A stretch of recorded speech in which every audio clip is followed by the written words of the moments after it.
The work area buzzed with quiet activity. Jiho sat at her table, sorting parts as ordered, but her eyes constantly moved, watching everyone around her. Lara, the novelli, worked nearby. Their minds connected briefly. Asterisk found more friends. Asterisk Lara's voice whispered in Jiho's head.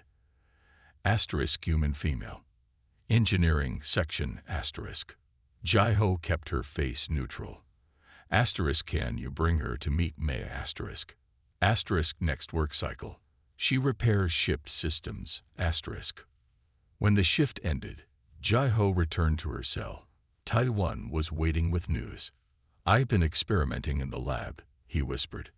I think I can create a compound to enhance the novelli's telepathic abilities. Make them stronger, reach farther. How soon? Jiho asked. 2 days, maybe 3.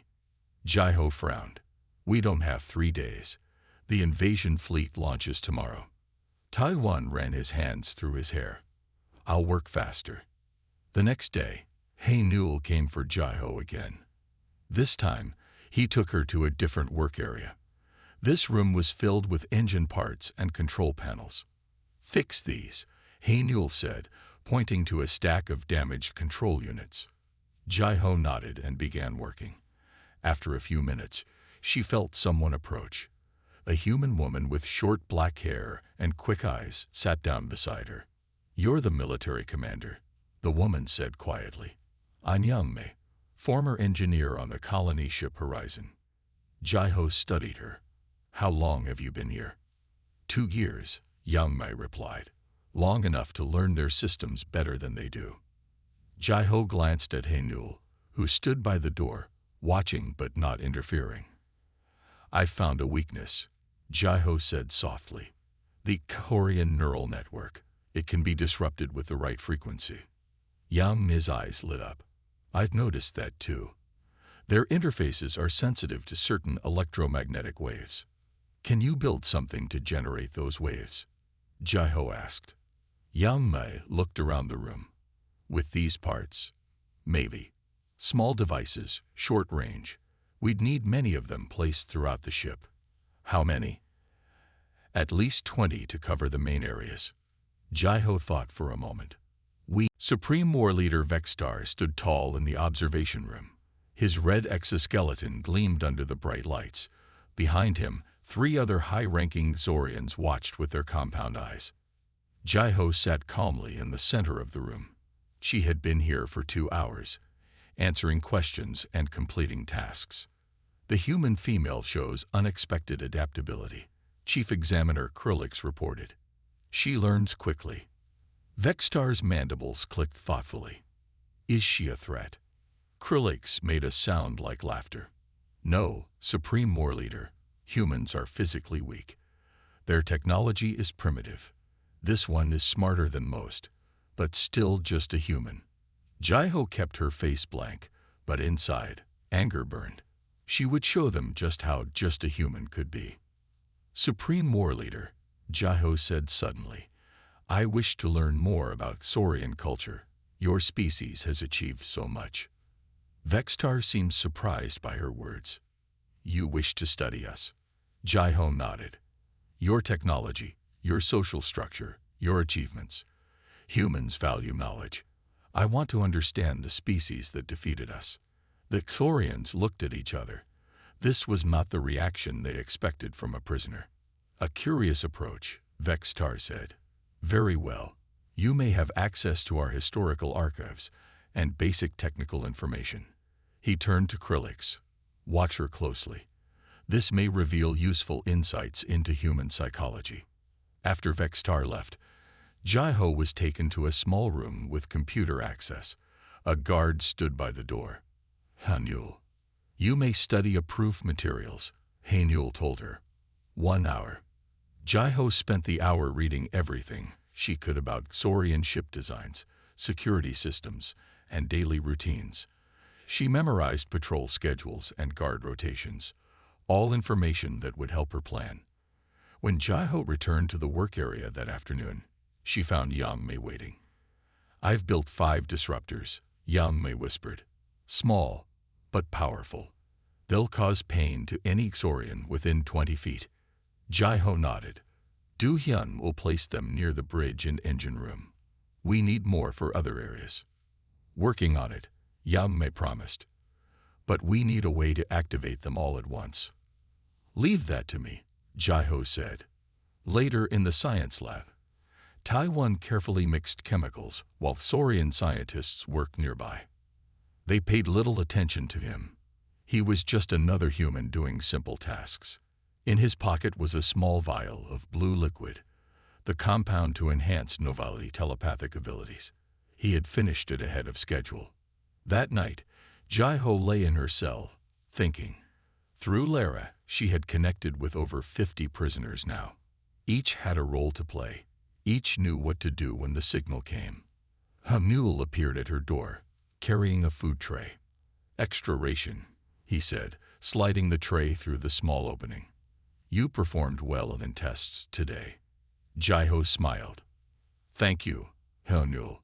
The young Xorian hesitated. Why do you want to learn about us? To understand, Jai-Ho said. Knowledge is valuable. Hamul's head tilted curiously. Most prisoners hate us, fear us. I don't fear what I understand, Jai-Ho replied. Do you fear humans? No, Hamul said. But, he lowered his voice. Some older Xorians do. They say humans are unpredictable, dangerous when cornered. Jai-Ho's smile faded. They're right. Hamul's compound eyes studied her face. What are you planning, Jai-Ho? For a long moment, they stared at each other. Then Jai-Ho made a decision. Freedom, she said simply, for everyone on this ship. Hamul stepped back. Impossible. Guards everywhere. Weapons. Security systems. Nothing is impossible, Jai-Ho said. The question is, what will you do when it happens? Hamul's mandibles clicked rapidly. A sign of distress. I should report this. But you won't, Jai-Ho said. Because you've seen enough to doubt. To question what you've been taught about humans and other species. The young Xorian stood frozen, torn between duty and doubt. Tomorrow, Jai-Ho said softly, you'll need to choose a side. Hamul left without another word. Jai-Ho didn't know if she had just gained an ally or created a dangerous enemy. Either way, there was no turning back now. Alarms blared throughout the Xorian flagship. Red lights flashed in the corridors. Jai-Ho looked up from her workstation, heart racing. What's happening? She asked Yang-Mei. The fleet is moving, Yang-Mei whispered. We're heading toward Earth. Jai-Ho checked the small device hidden in her sleeve. 15 disruptors had been placed throughout the ship. Not enough, but it would have to do. A group of Xorian officers rushed past, their mandibles clicking excitedly. Today we crushed the human homeworld, one said. The Supreme War Leader has ordered full attack formation. Jai-Ho's blood went cold. The invasion wasn't tomorrow. It was happening now. She caught Lara's eye across the room. The Novelli blinked once, their signal for emergency contact. Asterisk fleet moving. Asterisk Lara's voice spoke in Jai-Ho's mind. Asterisk many ships. Hundreds. Asterisk. Asterisk how many? Asterisk Jai-Ho asked silently. Asterisk more than stars in sky. Too many to count. Asterisk. Jai-Ho felt sick. Earth's defenses couldn't handle that many ships. They needed warning. When the work shift ended, Jai-Ho hurried to meet Ta-1 and Du-hyun in the storage area near the science lab. Hamul was supposed to be on guard duty, but a different Xorian stood at the door instead. Where's Hamul? Jai-Ho asked Du-hyun when they were alone. Don't know, Du-hyun replied. But we have bigger problems. The invasion fleet is launching early. I know, Jai-Ho said. We need to warn Earth. Tai-1 pulled a small device from his pocket. I modified this from parts in the lab. It's a transmitter, but short range. We'd need to connect it to the ship's communication array to reach Earth. Where is that? Jai-Ho asked. Upper level, Du-hyun said. Heavily guarded. Jai-Ho thought quickly. We need a distraction. They made their plan in whispers. When they finished, each knew their role. An hour later, Jai-ho and Tai-1 waited in a service corridor. Do-hyun had gone to the lower levels to start a small fire in a storage area. Nothing dangerous, but enough to draw guards away from the communication room. When the alarm started, Jai-ho and Tai-1 moved quickly. They reached the communication array room just as the guards ran toward the disturbance. "Hurry," Jai-ho said as Tai-1 connected his device to the Xorian system. "This is Commander Jai-ho Park." Jai-ho spoke into the transmitter. "Earth Defense Command. Emergency code Alpha 793. Xorian invasion fleet launching. Hundreds of ships. Prepare all defenses. Repeat. Xorian invasion fleet." Suddenly, the door slid open.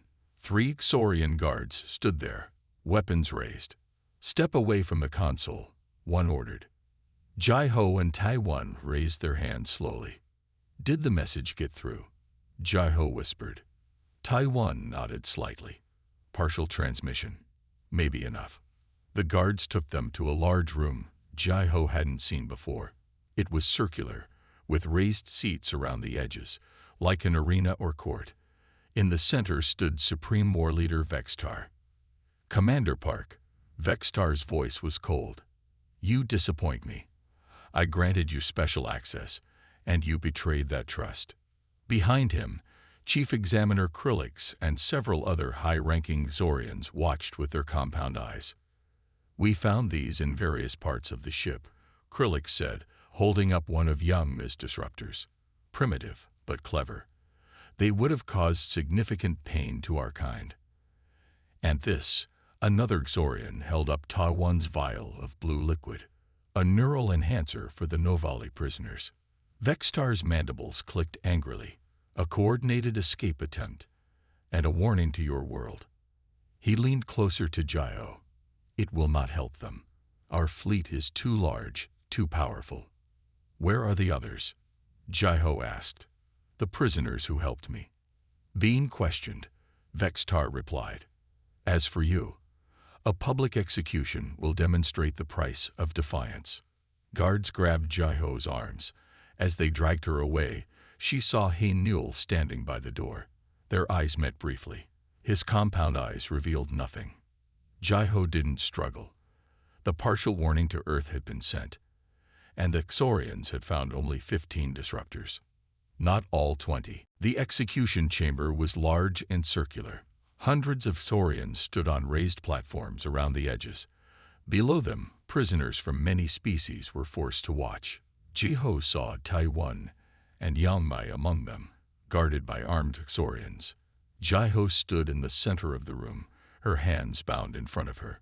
Supreme War Leader Vextar walked around her slowly. "Today, we show what happens to those who defy the Xorian Empire," Vextar announced. His voice echoed through the chamber. "This human female thought she could challenge us. She was wrong." Jai-ho remained silent. Her eyes moved carefully around the room, counting guards, noting positions. She saw Do-hyun at the far edge of the crowd. He gave her a tiny nod. Vextar continued his speech about Xorian power and the foolishness of resistance. Jai-ho waited patiently. She knew what was coming. "Any final words, human?" Vextar asked finally. Jai-ho looked directly into his compound eyes. "Just 3. Now, Lyra. Now." For a moment, nothing happened. Vextar's mandibles clicked with amusement. "Pathetic," he said. "No one is coming to save." Suddenly, every Novali in the room clutched their heads. Their large black eyes glowed with blue light. Tai-1's compound was working. Their telepathic powers were enhanced.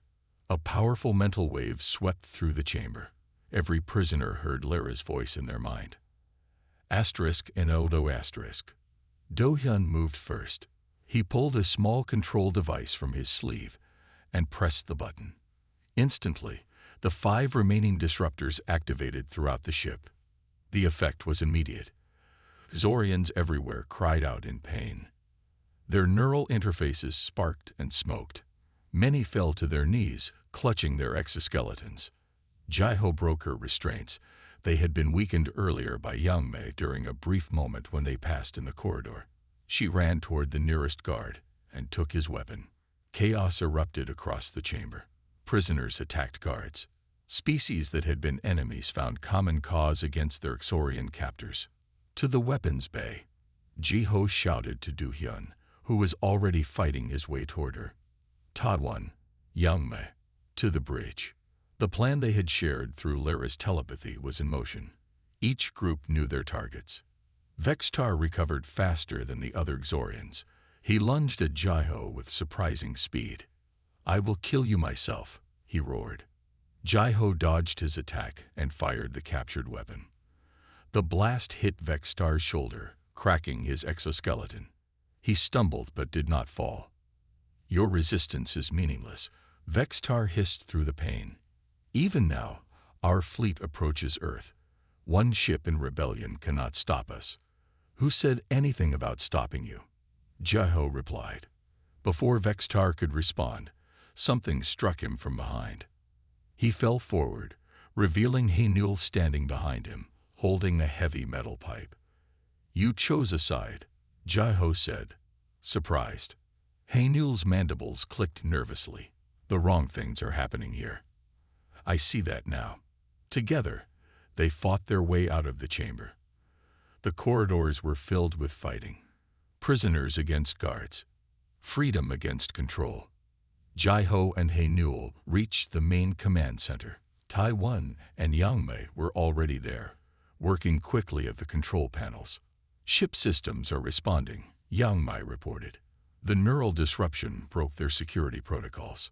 "Engine control established," Tai-1 added. "We can move the ship." Jai-Ho looked at the main screen. It showed hundreds of Thorian warships moving in perfect formation toward a small blue planet. "Earth. Can we contact the fleet?" Jai-Ho asked. Haenul stepped forward. "Yes, the Supreme War Leader's command codes still work. I saw him enter them many times." "Good," Jai-Ho said, "because I don't want to stop the fleet." Everyone looked at her in surprise. "I want to lead it," Jai-Ho explained, a fierce smile crossing her face.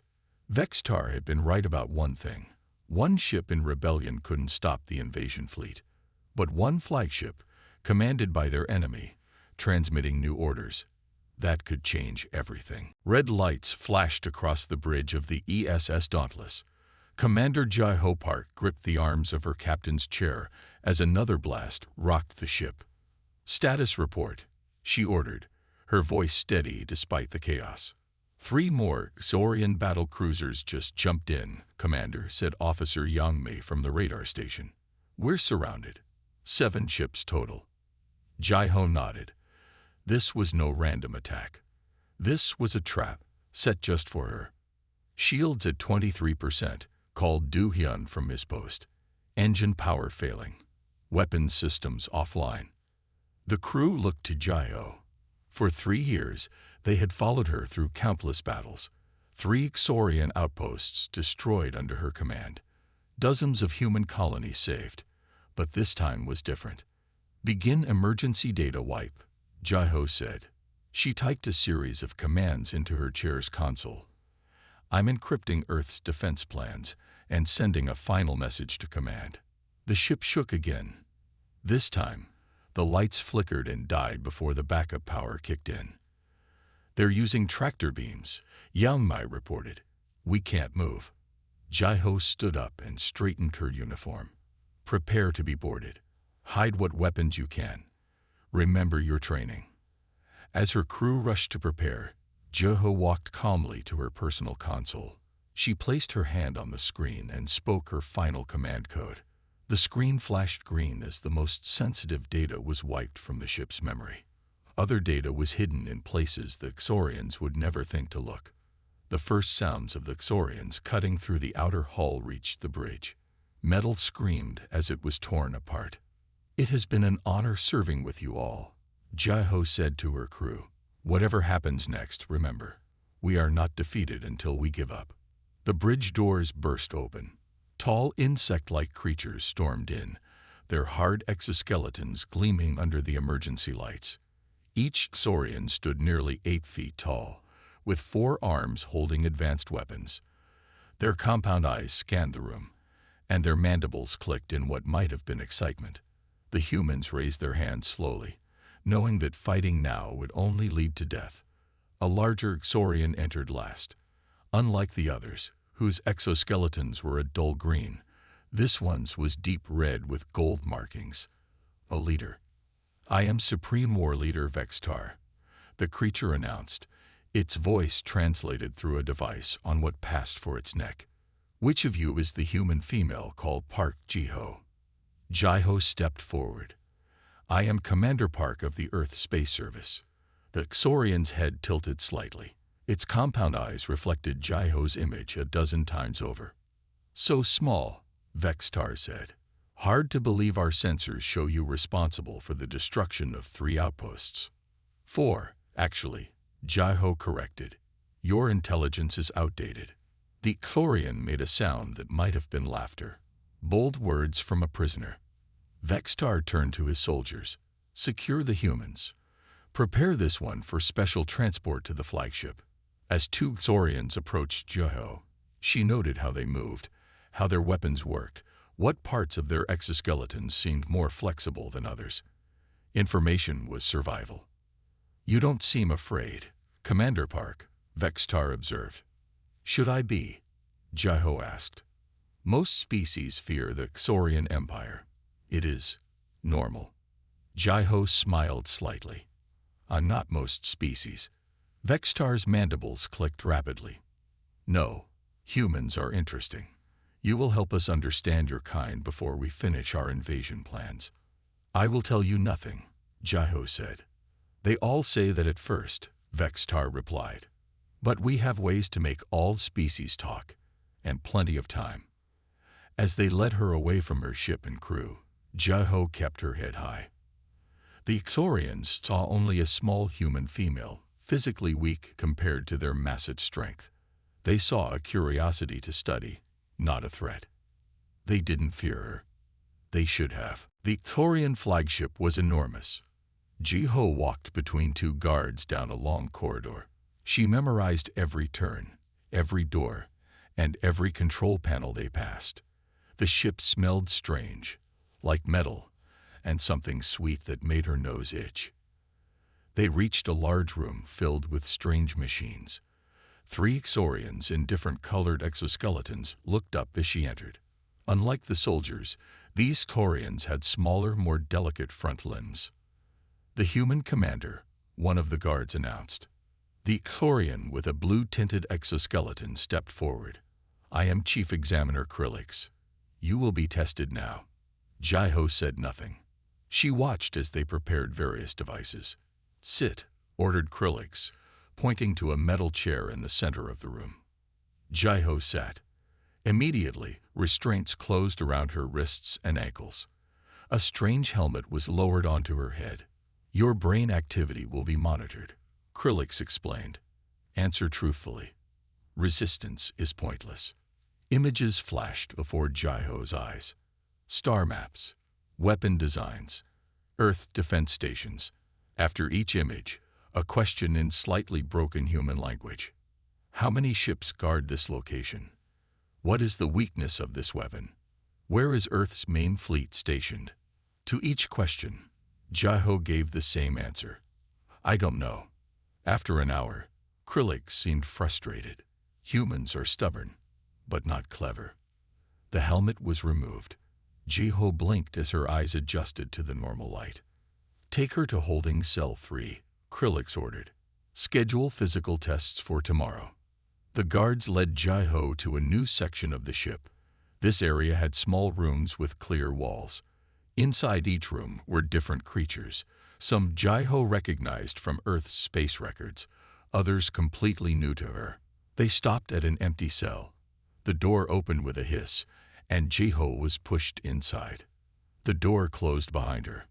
"Food comes twice per day cycle," the guard said. "Do not cause trouble." Jiho sat on the small bed and examined her new prison. The cell was simple.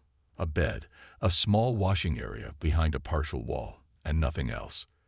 The clear walls let her see into the corridor and the cells across from hers. In the cell directly opposite, a human man sat reading something on a small screen. He looked up and seemed surprised to see her. When the guards left, the man stood and walked to the front of his cell. "Another human," he said softly. "I'm Ta-Won Kim, Earth Science Division." Jai-Ho nodded. "Commander Jai-Ho Park, ESS Dauntless. Military. That's new. They usually capture scientists and colonists." Ta-Won's face grew serious. "How long since you were taken?" "Today," Jai-Ho replied. "My ship was ambushed." Ta-Won ran a hand through his hair. "I've been here for 3 months. There are about 20 humans on this ship that I know of." "What do the Xorians want?" Jai-Ho asked. "Information. They're planning something big." Ta-Won looked nervously down the corridor. "They're studying us, finding our weaknesses. I think they're planning a full invasion of Earth." Jai-Ho wasn't surprised. "What have you learned about them?" "They're arrogant. They think humans are primitive." Ta-Won smiled slightly. "They don't hide anything from us because they don't think we can understand their technology or language." Jai-Ho moved closer to the clear wall. "But you do." Ta-Won nodded. "I was studying alien languages before they captured me. I understand about half of what they say now. And their tech." He lowered his voice even more. "It's advanced, but not as different from ours as they think." A door opened at the end of the corridor. Both humans quickly sat back on their beds, pretending to rest. 2 Xorian scientists walked by, stopping briefly to look at Jai-Ho. "The new specimen seems intelligent for a human," one said in their clicking language. "Still primitive compared to us," the other replied.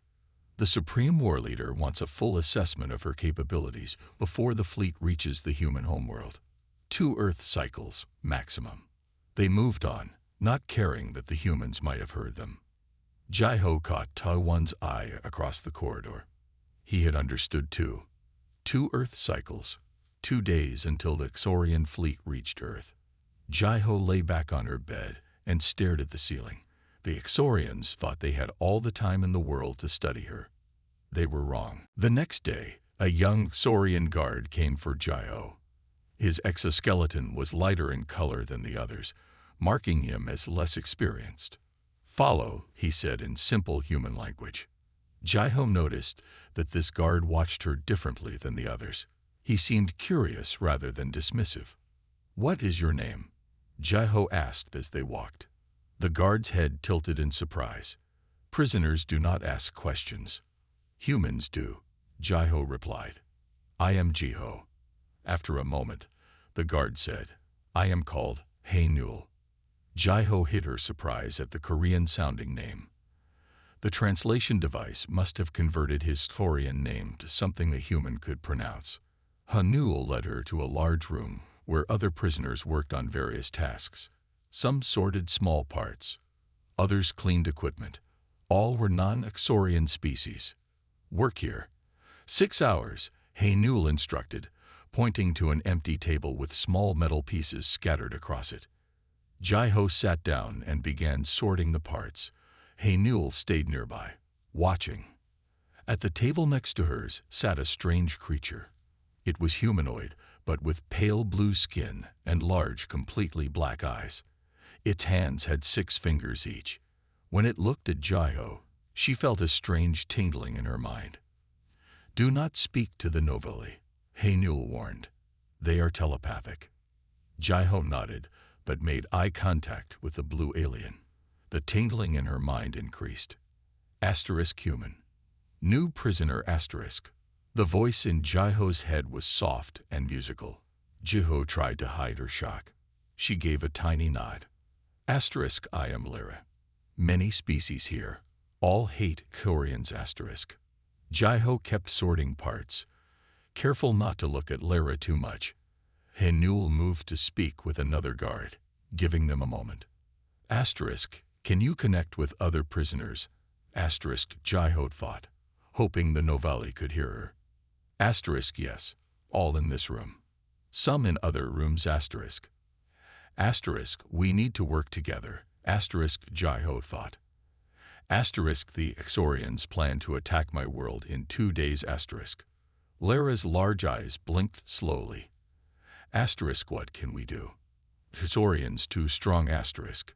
Jai-Ho glanced at the technology around them. Asterisk, no one is too strong. Everyone has a weakness. Asterisk. For the next few hours, Jai-Ho worked quietly. Through brief thought exchanges with Lara, she learned more about the ship and its prisoners. There were over 1,000 captives from 12 different species. Many had been here for years. When the work period ended, Newell returned Jai-Ho to her cell. Taiwan was waiting. How was work assignment? He asked once the guard left. Interesting, Jai-Ho replied. I met a novelle. Taiwan's eyes widened. They spoke to you. In your mind. Jai-Ho nodded. Her name is Lara. The Exorians conquered her people 5 years ago. The Novalli are peaceful. Their telepathy makes them valuable to the Exorians for communication with new species, Taiwan explained. But the Exorians keep them drugged to limit their abilities. Jai-Ho leaned closer to the clear wall. What if they weren't limited? Taiwan frowned. What do you mean? You're a scientist. Could you create something to help the Novalli, to make their telepathy stronger? Taiwan stared at her. You're planning something. Something dangerous. I'm planning to save Earth, Jai-Ho said, and maybe free everyone here. But I need help. Taiwan was quiet for a long moment. I work in the science lab. I might be able to access certain compounds. He shook his head. But it's impossible. There are too many guards, too many security measures. Nothing is impossible, Jai-Ho said. We just need allies. Later that night, as the ship's lights dimmed for the sleep cycle, Jai-Ho lay on her bed, thinking. One by one, she counted the different species she had seen today, each with different strengths and abilities, each with reasons to hate the Exorians. The Exorians had made a mistake. They had put all their enemies together, thinking them too weak and frightened to fight back. They were about to learn how wrong they were. On her 3rd day aboard the Exorian ship, Jai-Ho was taken to a different room. This space was filled with screens and strange devices. Chief Examiner Krillix waited for her. You will complete tests, he said, to measure human intelligence. Jai-Ho nodded. She would play along. For now. Krillix led her to a station with a screen showing puzzles and problems. They were meant to be difficult for humans, but Jai-Ho solved them easily. She was careful not to be too fast. She wanted to appear smart, but not threatening.